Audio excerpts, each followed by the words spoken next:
कोणावर राग व्यक्त करायचा असेल ना, तर तो मुखाने करा, मनाने नाही. कारण ज्या दोराला गाठ नसते तो दोरा सहज सुईतून प्रवेश करतो. सत्य ही एक अशी श्रीमंती आहे की जी एकदाच खर्च करून त्याचा आयुष्यभर आनंद उपभोगता येतो. पण असत्य हे एक प्रकारचं कर्ज आहे.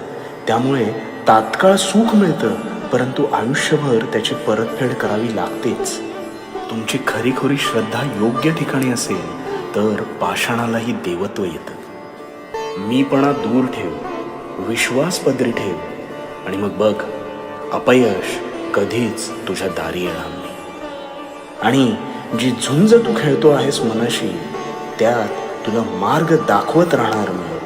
कारण भिवू नकोस, मी तुझ्या पाठीशी. भिवू नकोस, मी तुझ्या पाठीशी.